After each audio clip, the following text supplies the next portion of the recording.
La parole est à Monsieur Philippe Vigier du groupe UDI pour 10 minutes.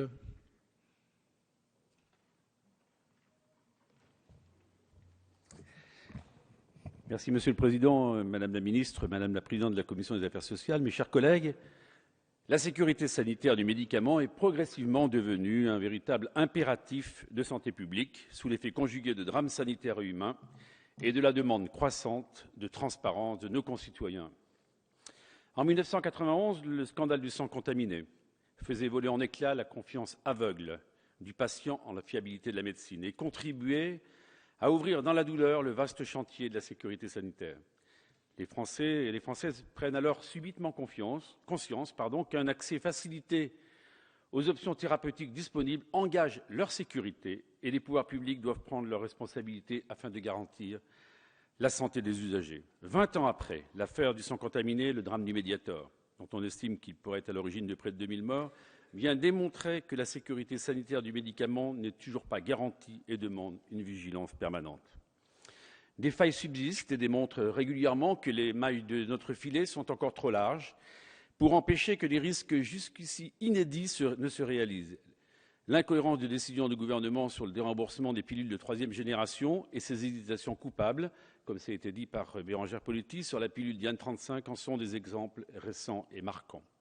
Hier encore, l'Agence nationale de sécurité du médicament et des produits de santé lançait sur son site une alerte sur les risques du détournement de l'anti-ulcérocytotec que certaines maternités utilisent pour déclencher les accouchements. Le débat organisé à l'initiative du groupe écologiste, donc de nos collègues, doit par conséquent être l'occasion de poser les bonnes questions et d'apporter des réponses concrètes, je l'espère consensuelles, afin d'améliorer la gouvernance de notre système d'évaluation et de contrôle du médicament. Le médicament, mes chers collègues, n'est pas et ne sera jamais un produit comme les autres. Il est au cœur de la prévention, il est au cœur de la thérapeutique, il est au cœur de la guérison. Il est au cœur de la relation de confiance entre le professionnel de santé et le patient. Notre devoir, c'est donc de conforter cette confiance et de faire en sorte que ce médicament soit accepté et compris par nos concitoyens, puisque nous sommes confrontés à un triple défi. Tout d'abord, les Français détiennent le record européen de la consommation de médicaments sans que cela se justifie par des indicateurs de morbidité ou de mortalité différents. Le lien qui unit les malades à leurs médecins s'affaiblit progressivement avec la multiplication des alternatives thérapeutiques à la médecine, avec notamment la désertification médicale, ça a été dit tout à l'heure. Cette confiance, qui constitue la base de la relation entre un médecin et son patient, en est nécessairement affectée. Et puis, ça a été dit, et je le répète, la montée en puissance d'Internet qui crée un climat de suspicion avec des patients surinformés, souvent désinformés. La sécurité sanitaire du médicament n'est pas une problématique nouvelle, mais un défi qui a déjà beaucoup mobilisé les uns et les autres sur les bancs de cet hémicycle, où qu'ils soient assis, et qui montre que les gouvernements successifs qui se sont succédés ont dû s'y atteler. Au fond, c'est un sujet qui donne à voir le monde dans lequel nous vivons, qui nous interroge sur la fulgurance du progrès technique, sur la rapidité avec laquelle il trouve une traduction marchande, sur l'intrusion d'Internet qui change comportement et usage, sur l'ampleur des vastes réseaux de production et de distribution dont la dimension dépasse largement les frontières et les compétences nationales. Quand nous parlons de sécurité sanitaire et du médicament en particulier, le problème que nous avons donc à traiter est celui de la gouvernance. Une nouvelle gouvernance doit être imaginée et mise en œuvre. Elle doit permettre de préserver l'accès aux traitements les plus adaptés et les plus innovants et de garantir que les autorités sanitaires soient véritablement en capacité d'anticiper les risques futurs liés à ces médicaments. Nous nous inscrivons donc de ce point de vue dans un long cheminement, dont la première étape fut marquée par l'affirmation du rôle prépondérant de l'État dans la politique du médicament avec la création, quelques années seulement après les catastrophes causées par le thalidomide et le Distilbène, de la direction de la pharmacie et du médicament, laquelle est rattachée à la commission d'autorisation de mise sur le marché des médicaments.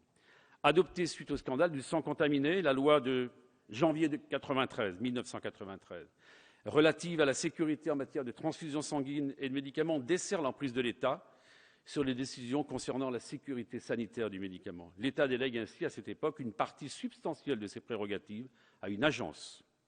Le poids de l'expertise médicale se renforce alors pour mieux prévenir les dysfonctionnements. Cette orientation stratégique est confirmée par une loi un peu plus tard, en janvier 1998, relative au renforcement de la veille sanitaire. L'Agence française de sécurité sanitaire et des produits, dotée de pouvoirs de police administrative en matière de produits de santé destinés à l'homme et d'expertise scientifique, est donc ainsi créée. Puis nous sommes en août 2004, avec l'assurance maladie qui complète ses avancées successives en créant la fameuse Haute Autorité de Santé, autorité publique indépendante à caractère scientifique qui coordonne les missions de plusieurs agences. C'est dans ce contexte que survient le scandale du Mediator, qui met en exergue l'inefficacité du système d'évaluation et d'autorisation de mise sur le marché des médicaments.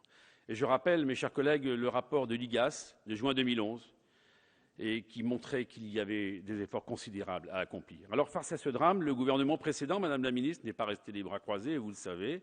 Un projet de loi relatif au renforcement de la sécurité sanitaire du médicament et des produits de santé a été adopté sous l'impulsion de Xavier Bertrand et qui constituait, me semble-t-il, une réforme majeure en améliorant gouvernance, transparence et indépendance de notre système de sécurité sanitaire, ainsi que la coordination des acteurs, afin de consolider un dispositif de pharmacovigilance qui est jugé comme l'un des plus performants en Europe, de mieux former, de mieux informer les professionnels de santé, de réévaluer régulièrement la balance des bénéfices et des risques de l'ensemble de la pharmacopée, mais aussi de mieux identifier les responsabilités des laboratoires, des professionnels de santé, mais aussi les responsabilités du politique, et bref, de remettre le patient au cœur du système.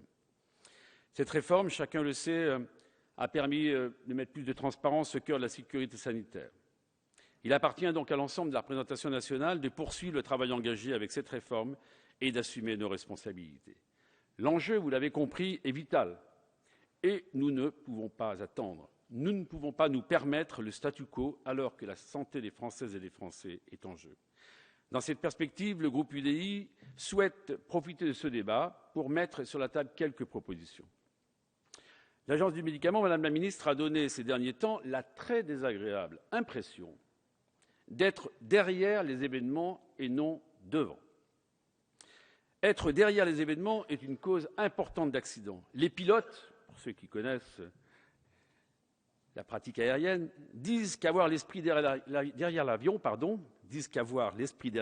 peut être mortel.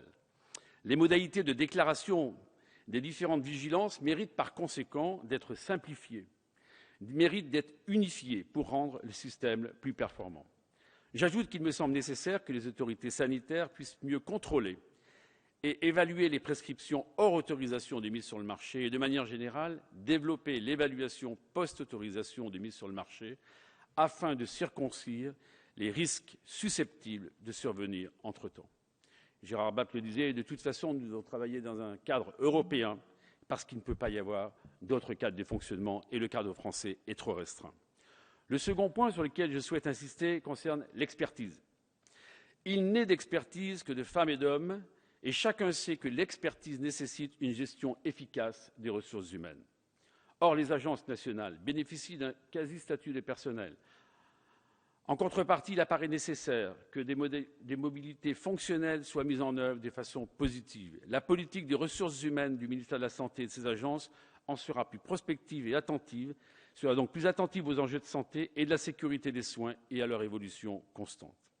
Troisièmement, les travaux sur l'expertise interne et l'expertise externe et la connaissance que nous avons aujourd'hui de ce sujet nécessitent qu'ils servent de base à des avancées pratiques.